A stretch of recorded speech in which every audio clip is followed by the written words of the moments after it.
앞서 저희가 뉴스탑10 앞부분에 짚어봤듯이 만약에 3월 초나 중순에 대통령 파면 여부가 다음 달에 결정이 되면 더더욱 이재명 대표의 항소심 선고 날짜가 중요해질 수밖에 없을 겁니다. 그런데 오늘 이재명 대표 김어준 씨 유튜브 방송에 출연해서 이런 얘기를 했습니다. 직접 한번 들어보겠습니다.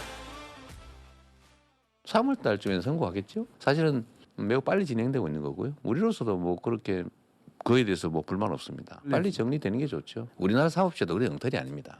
그게 3세판이라고 하는 것이고요. 합리적으로 상식에 따른 결론이 납니다. 이거 기억에 관한 문제는 처벌할 수 없다는 게 법이고요. 그건 불가능합니다. 그거는 그 형사소송법 절차 때문에 불가능해요. 왜 그렇게 비관적으로 보세요? 저는 아무 걱정을 하지 않는데. 일단 하나하나 짚어보기 전에 유현정 의원님 네. 어떻게 들으셨어요? 이재명 대표는 아무 걱정이 없다는데요?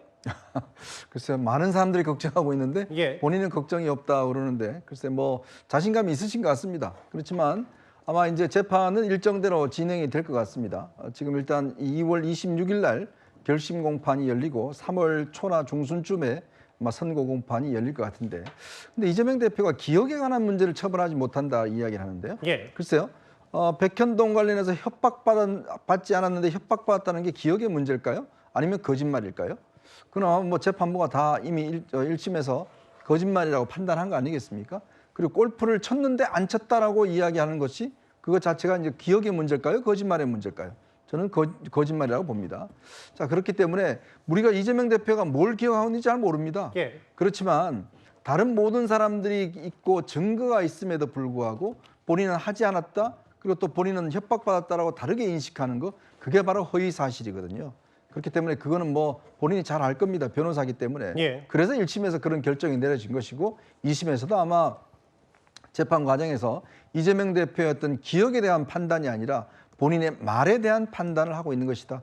이렇게 생각이 듭니다. 뭐 여당도 비슷한 논평을 내놨는데 저 자막을 제가 읽어보면 이게 기억이 나고 안 나고 단순한 기억의 얘기가 아니라 백현동 혹은 그리고 고 김문기 처장을 아냐 모르느냐, 이 대장동 혹은 핵심 인물들, 이 인물들을 모르면서 뭔가 본인과 의혹들을 거리가 두려고 하는 거 아니냐라는 이 취지를 얘기하는 거기 때문에 기억이 아니라 여당은 선고 과정, 거짓말에 처벌받아야 되는 거다. 근데 이제 일단 선거법 다음 달에 나올 건데 그 왜 비관적으로 보냐, 걱정 안 한다라고 했는데 다음 화면을 잠깐만 볼게요. 이게 아까 말씀드렸다시피 대통령의 탄핵 심판 시기와도 연관이 안 될 수가 없죠. 이현정 의원 짧게 하나 더요. 그러면 제가 이재명 대표 오늘 말을 듣기에 따라선 2심 선고에서 만약에 1심과 같이 당선 무효형이 나와도 어차피 나는 대선 출마할 거니까 큰 문제가 아니다, 이렇게 받아들일 수도 있는 겁니까? 그렇죠. 현실적으로는 아마 이재명 대표가 대법 선고까지는 어려울 것이다라고 보고 있는 것 같아요.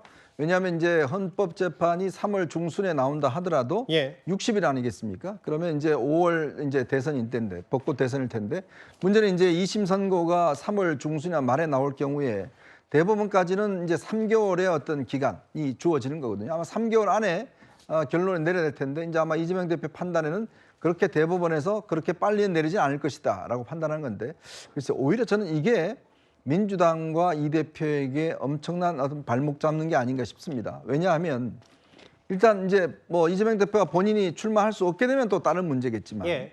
만약에 2심에서 똑같은 형이 나오고 대법원 갈 경우에 보통 대법원에서 이제 다 이 대법원은 사실심이 아니라 법률심이기 때문에 대부분 인정되는 경우가 많습니다. 그러면 많은 국민들이 걱정하실 겁니다.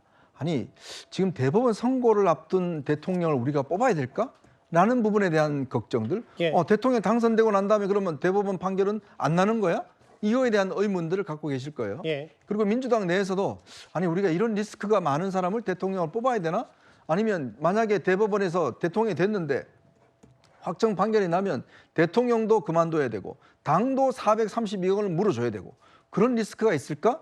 지금 뭐 비명계들이 주장하고 있는 게 바로 그 부분 아니겠습니까? 알겠습니다. 글쎄요. 저는 걱정이 뭐 자신감이 오히려 저는 걱정이라는 생각이 듭니다. 이게 지금 3월에는 무조건 2심 선고하겠다고 항소심 재판부가 못 박았는데 3월에 또 만약에 대통령 파면 여부가 결정이 되면 이게 가장 최대 변수가 될 수 있다.